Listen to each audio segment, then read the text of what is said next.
Welcome to Lesson 5. We're going to solve separable ordinary differential equations. Those are equations of the form the derivative of y with respect to x equals f of x times g of y, and also how to solve homogeneous ordinary differential equations. These have the form the derivative of y with respect to x equals a function, capital F let's say, of the fraction y over x. This equation is called a homogeneous ordinary differential equation, and it's one of two popular usages of the word homogeneous when it comes to differential equations. I think in the future, when we see the other type of homogeneous ordinary differential equations, you will see that they are quite different animals. Earlier, we looked at population growth and radioactive decay problems, and these resulted in first-order linear ordinary differential equations. We could have solved them using integrating factors, but we saw an easier way, and it turns out that this was possible because those two were separable equations. An ordinary differential equation is separable if it can be written as the derivative of y with respect to x equals a function of x times a function of y, f of x times g of y. These separable equations do not necessarily have to be linear. So how do we solve the derivative of y with respect to x equals f of x times g of y? Well, first of all, if a function y of x is a solution to this equation, we could say that y prime of x equals f of x times g of y of x.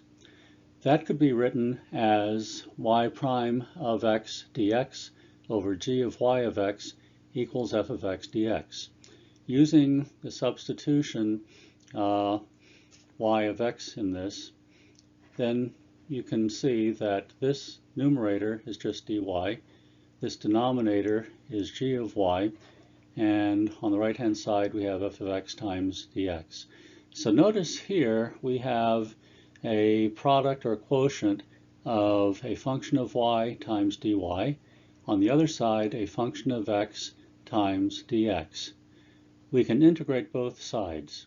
Here we have an integral with respect to the variable y. Here we have an integral with respect to the variable x. If this were dy over y, this would be a natural log of y. But when you have another function g of y down here, that is not necessarily log of g of y, so just be careful on that.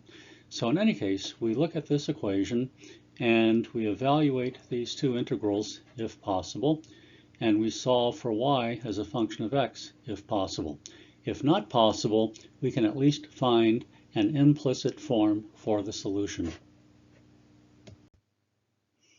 As an example of a separable ordinary differential equation problem, let's look at this one.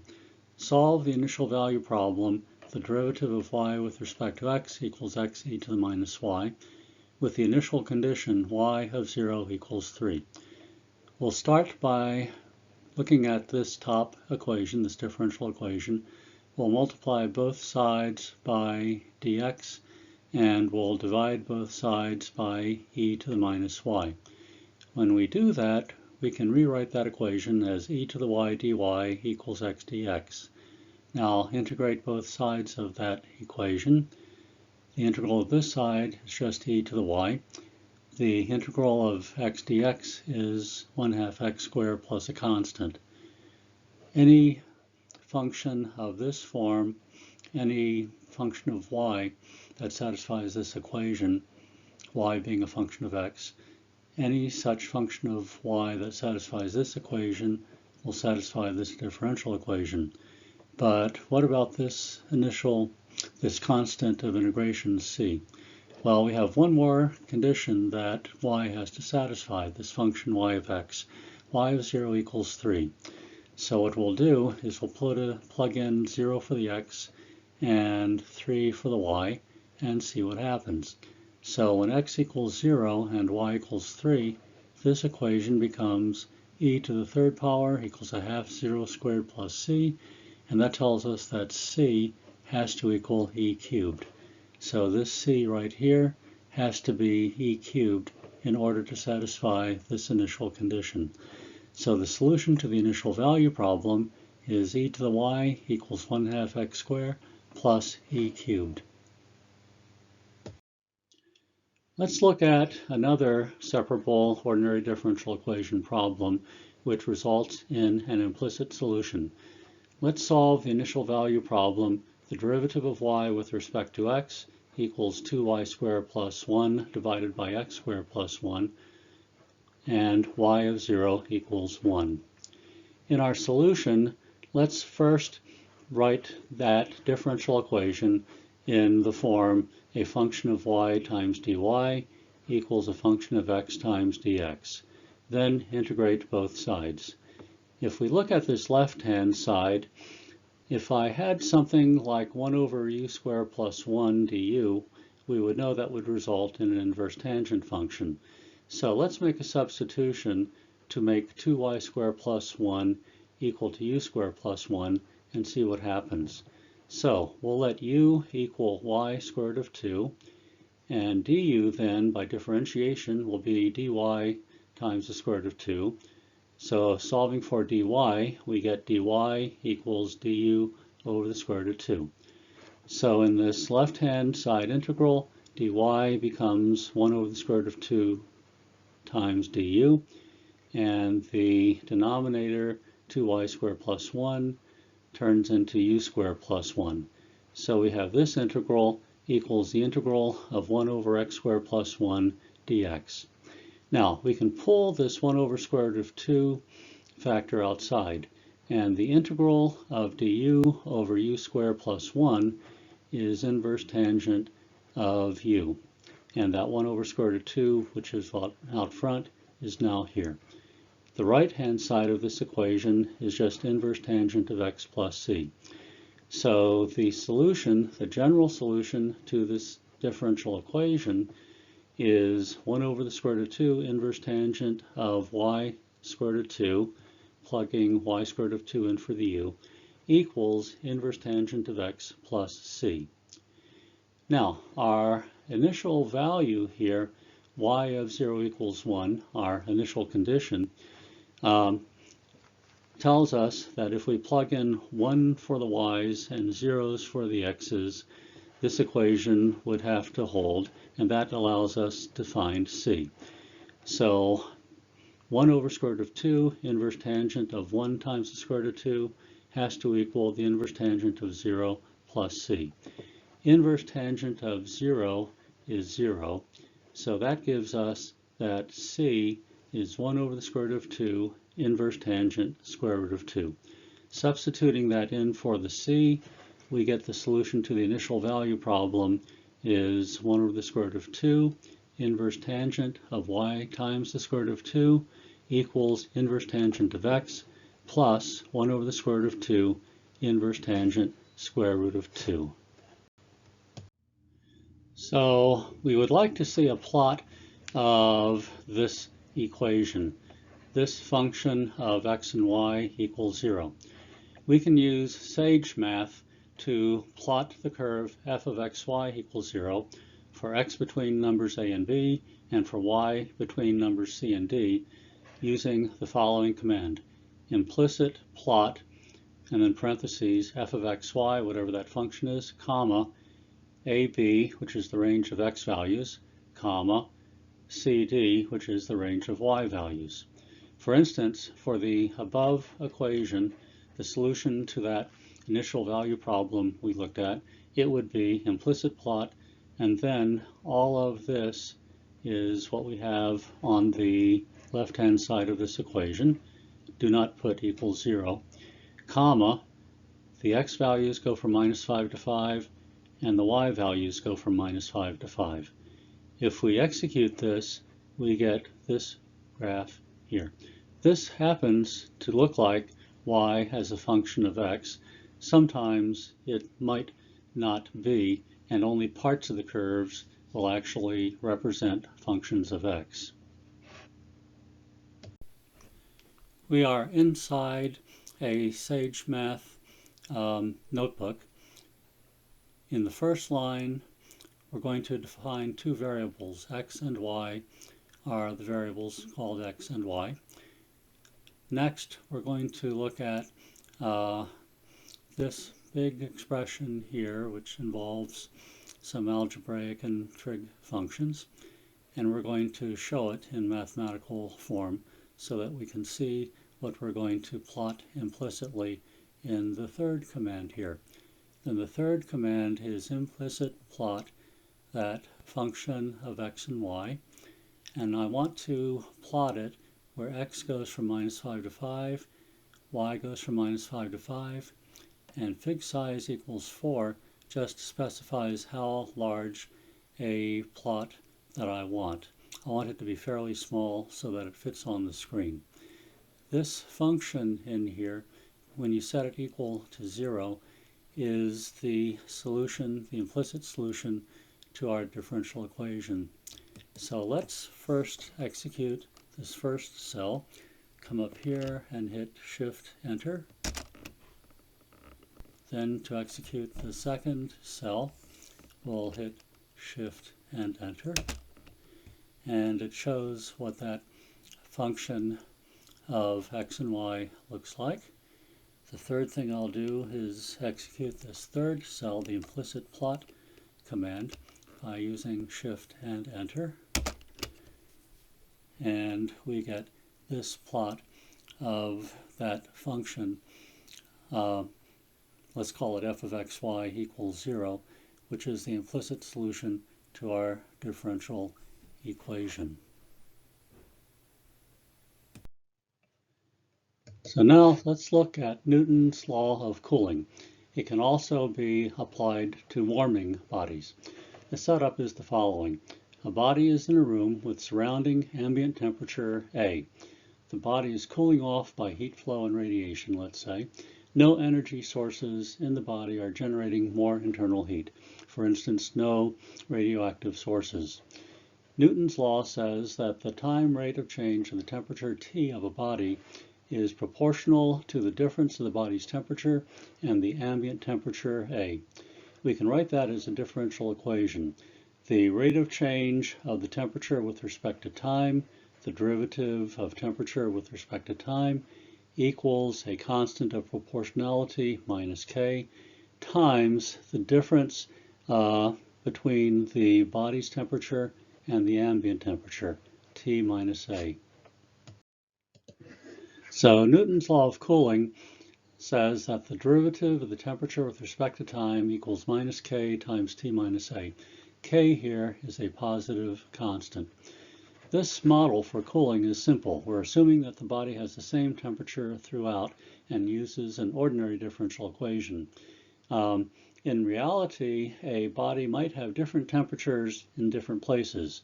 If you're looking at a human body, the temperature of the liver might be different from the temperature of the skin. So more sophisticated models use the heat equation, which is a partial differential equation for a function temperature of two variables, the position in the body, a point in the body basically, and time. Temperature inside the body as a function of position and time. So let's see how we can solve that differential equation for Newton's law of cooling. Here is the initial equation, the one that we have for Newton's law of cooling. And what we can do is use separation of variables. We can rewrite this equation and integrate both sides. So if we multiply both sides by the differential of time, and if we divide both sides by capital T minus A, we can write it as d capital T over T minus A equals minus k dt. Integrate both sides. Here we're integrating a function of capital T. Here we're integrating a function of little t, time. The integral on this side is just the log of capital T minus A plus an arbitrary constant. And the integral on the right-hand side is minus kt plus an arbitrary constant. Add the two arbitrary constants together on the right-hand side. If we then take exponentials of both sides of this equation, we get capital T minus A equals e to the minus kt plus c. Using rules for exponentiation, properties of exponents, we can write this as e to the minus kt times e to the c. If we let e to the c be a constant b, then we have that this equals b e to the minus kt.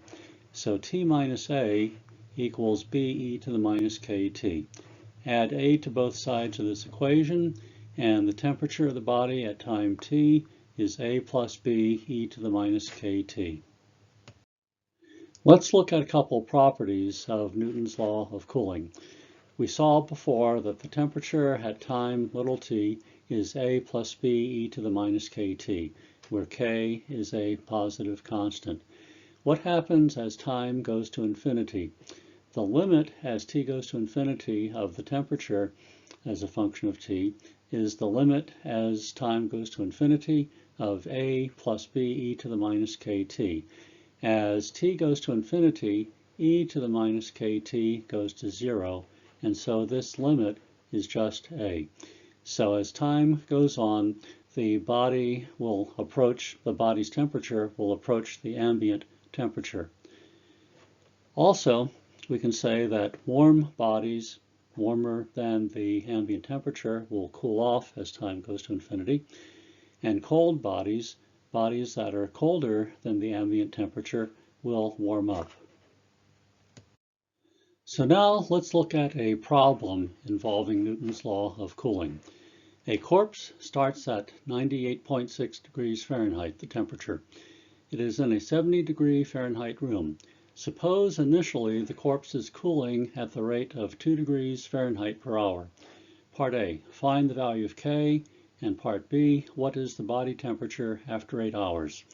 Okay, to find the value of K, what we notice is that when the temperature is 98.6, then the rate of change of the temperature is 2 degrees Fahrenheit per hour, and it's decreasing. So the derivative of temperature with respect to time is going to be minus 2 when the temperature is 98.6. So for the solution to A, we'll start with the solution to Newton's law of cooling, and then we'll plug in what we have at time t equals 0, right when the body is 98.6 degrees Fahrenheit. So the rate of change of the temperature is going to be minus 2, and then this side is going to be minus k times 98 minus 70.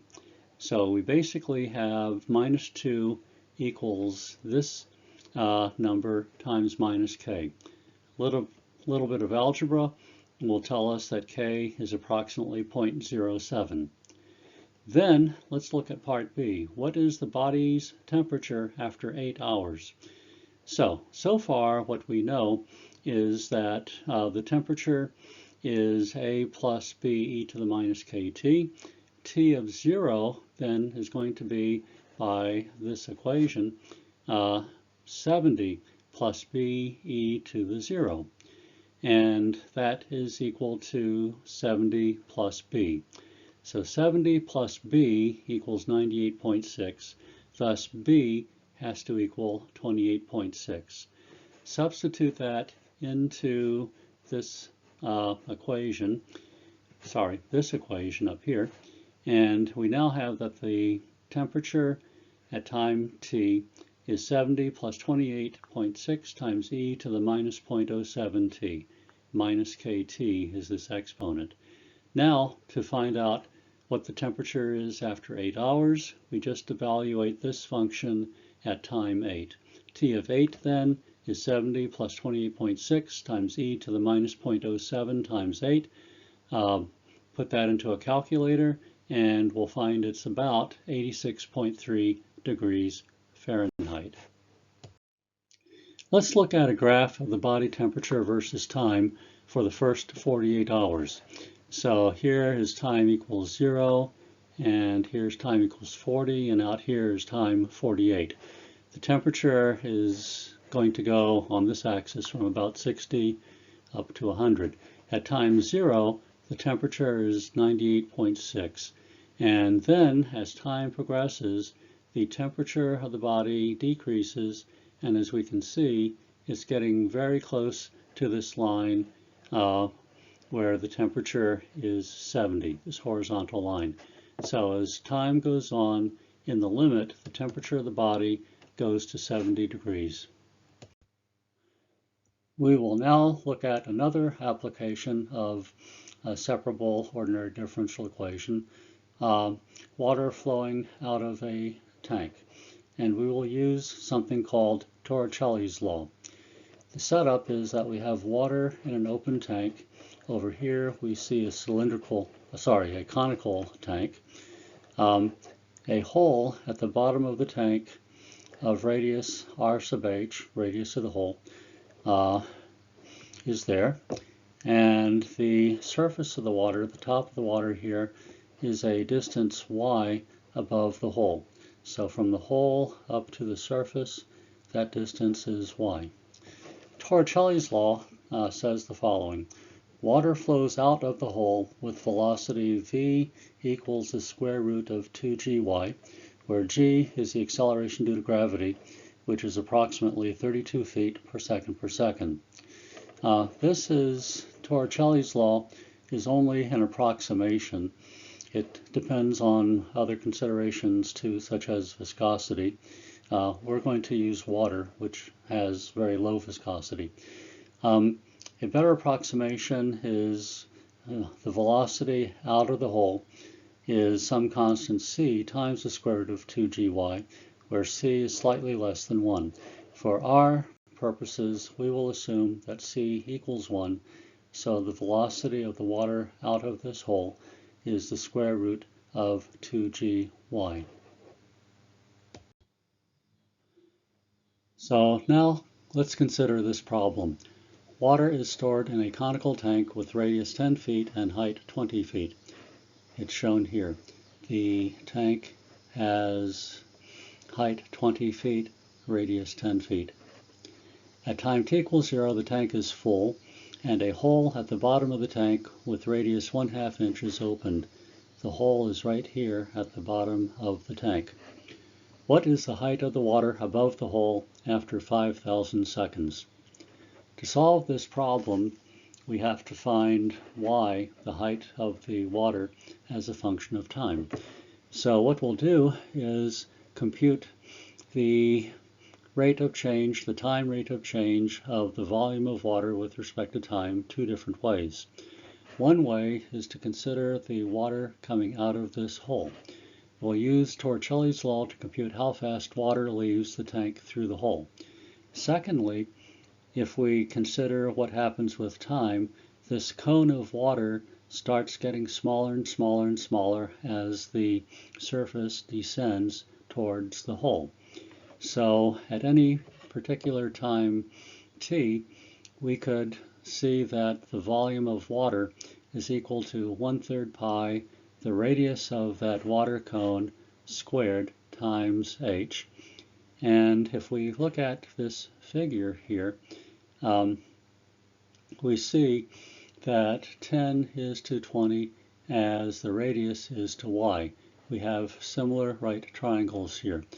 And so that radius is equal to y over 2 by similar triangles. The height of the water cone is just y, which we have here. So we have the derivative with respect to t of this stuff is going to have to equal the derivative with respect to t that we got from method 1 up here. We then set the two formulas for dv dt equal and solve for dy dt, and we'll find out that gives us a separable ordinary differential equation to solve for y as a function of time t.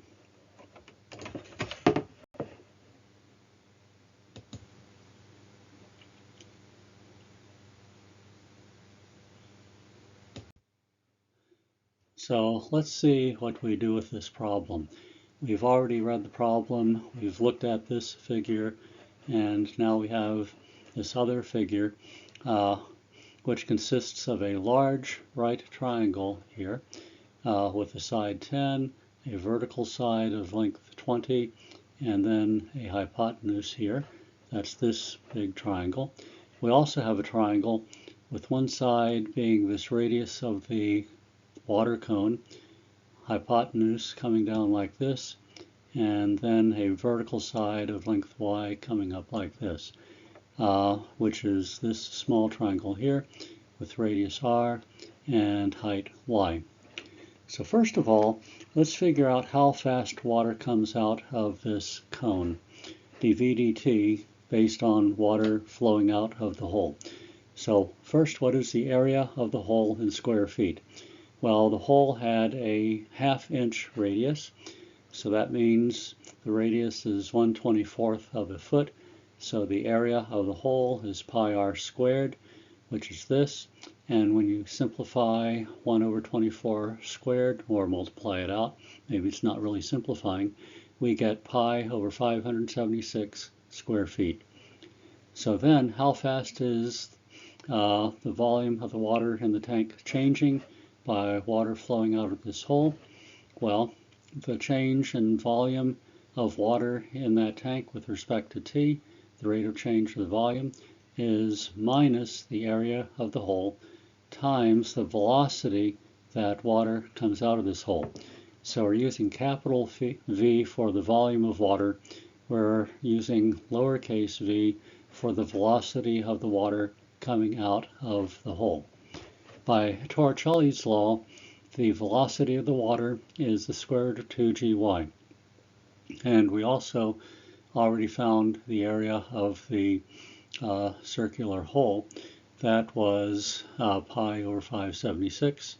And so minus a times the square root of 2gy is minus pi over 576 times this square root.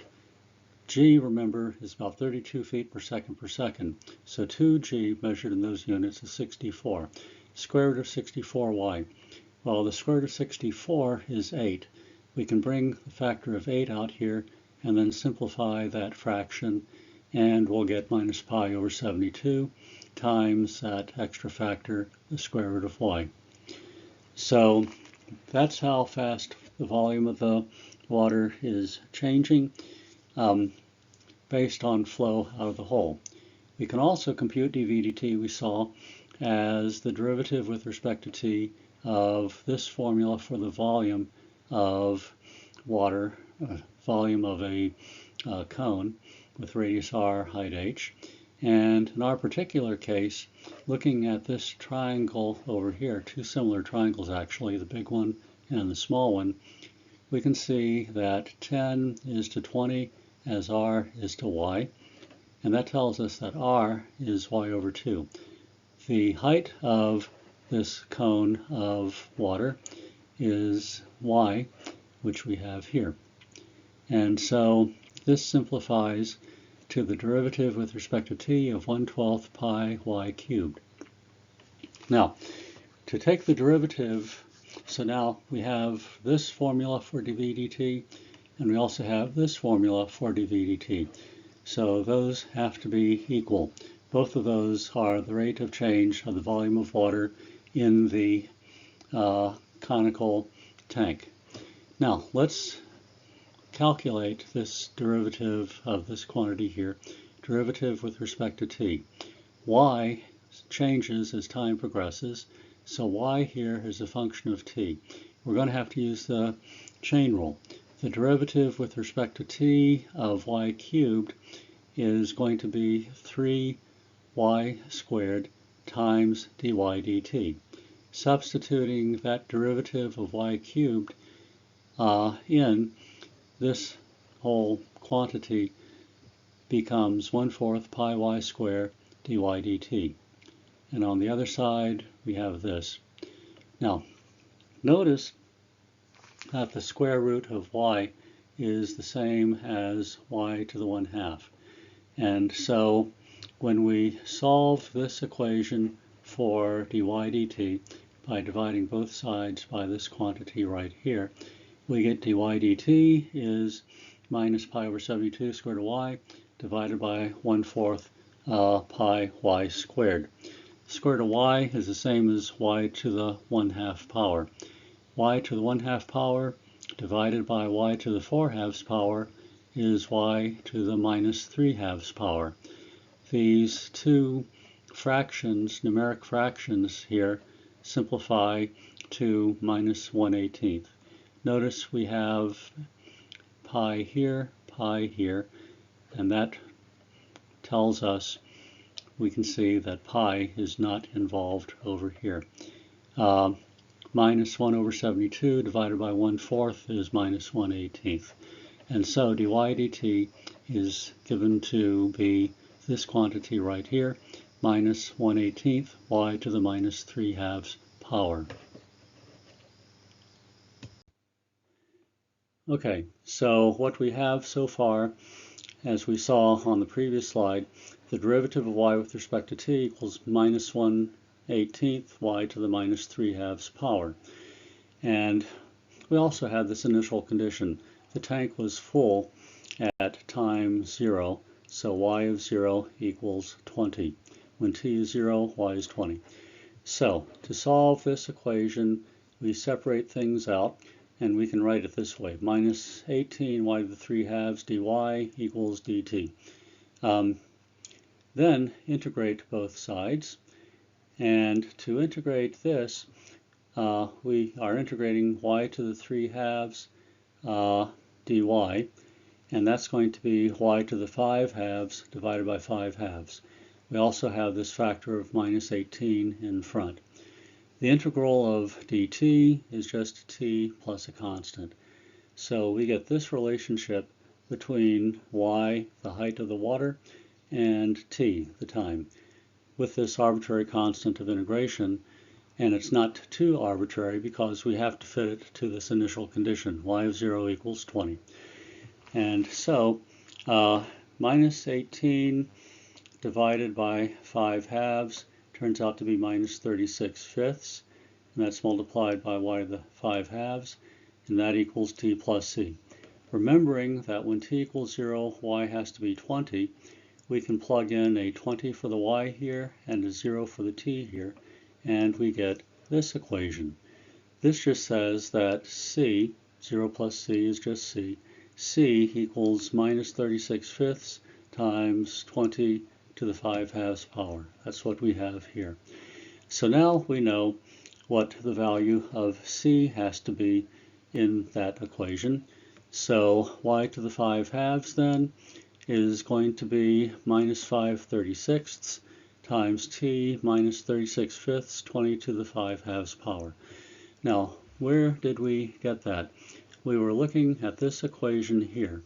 We plugged in the value of c that we just found, which was this stuff right here with the minus sign, and then we multiplied both sides of the equation by minus 5 divided by 36.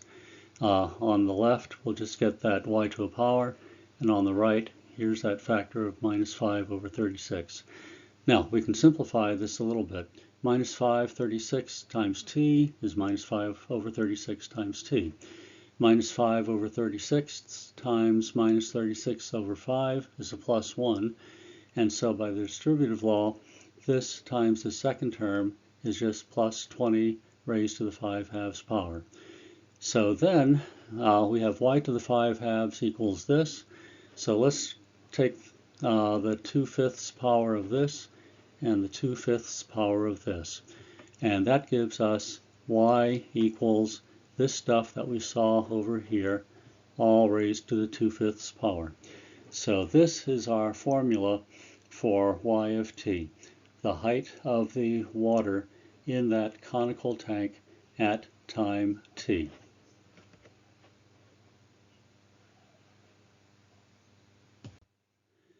So now we can easily answer the last part, the question in the last part of our problem. What is the height of the water above the hole after 5,000 seconds? Well, we saw that y as a function of t was given by this formula. So to find the height of the water when t equals 5,000, we just evaluate this at t equals 5,000.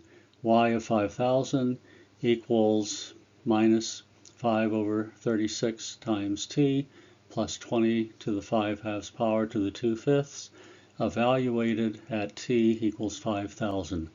So plug in a 5,000 here for the value of t. You can do that on a calculator pretty easily these days, especially a scientific calculator like a TI-84.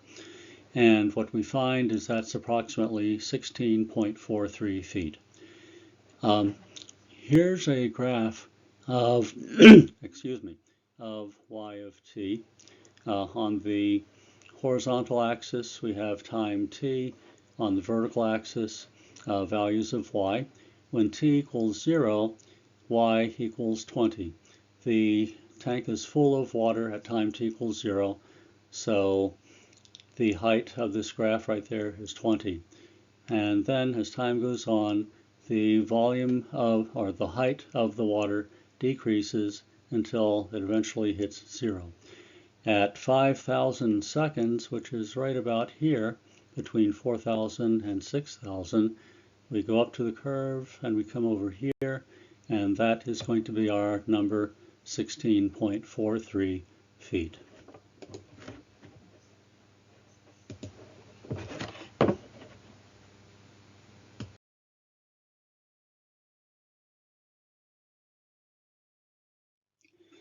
Here's another type of differential equation which we can transform into a separable equation and thus hopefully solve. The derivative of y with respect to x equals some function f of y over x. This equation can be made separable by the substitution u equals y over x. If u equals y over x, then u times x equals y. If we differentiate both sides of this equation by x, we have the derivative with respect to x of ux, u times x, is equal to the derivative of y with respect to x. On this left-hand side, we should use the product rule. And so the derivative of y with respect to x, which I'll put on this side, is going to be, by the product rule, what? U times the derivative with respect to x of x plus x times the derivative with respect to x of u. So the substitution basically is going to be u equals y over x, and then dy dx is equal to u plus x times the derivative of u with respect to x. We see that we just get a u here because the derivative of x with respect to x is 1. This term is u times 1. So let's look at an example of this type of differential equation. Suppose we have the derivative of y with respect to x equals y over x quantity squared plus y over x. This is a function of y over x. So we'll make the substitution u equals y over x. In that case, we already saw that the derivative of y with respect to x with this substitution is u plus x times the derivative of u with respect to x. So this equation, the left-hand side becomes u plus x times the derivative of u with respect to x. The right-hand side is just u squared plus u. Let's solve this. Subtract u from both sides of the equation, and we have x times this derivative equals u squared. We now see that we can write this in a separable form. The derivative of u divided by u squared, I should have said the differential of u divided by u squared, equals dx over x. Then integrate both sides. The integral of du over u squared is minus 1 over u plus a constant. The derivative, the integral of dx over x is just log of x plus a constant. Combine those two arbitrary constants on the right-hand side. Now, minus 1 over u, under this substitution, u equals y over x, minus 1 over u is just minus x over y. And then the right-hand side is log of x plus c. If I divide both sides of this by x and also multiply by minus 1, we can write this as 1 over y equals minus the log of x plus c over x. I want to solve for y. If this equals this, then the reciprocal of the left-hand side has to be the reciprocal of the right-hand side. So y equals minus x over natural log of x plus c is the general solution to this differential equation up here. Let's look at another example. Let's solve the derivative of y with respect to x equals x plus y over x minus y. We look at this and ask, well, why is this right-hand side, how can we consider it a function of y over x? Well, if you think about it for a second, what happens if we divide both numerator and denominator by x? Then we get the derivative of y with respect to x is 1 plus y over x over 1 minus y over x. So now we're ready to use that substitution, u equals y over x. The left-hand side under this substitution is going to be u plus x du dx. So this differential equation becomes u plus x d over dx equals 1 plus u over 1 minus u. So now let's see if we can write this in a form that looks separable. Let's subtract u from both sides. So we do that over here. Now, if we simplify this right-hand side, u is the same as u minus u squared divided by 1 minus u. Just get a common denominator for these two terms and then combine the two fractions. So what we get is x times the derivative of u with respect to x equals minus the quantity 1 plus u squared over 1 minus u. Now, if we write this equation equivalently as a function of u du equals a function of x dx, it can be written this way. Integrate both sides of this equation, and we have this. And now the rest is fairly straightforward.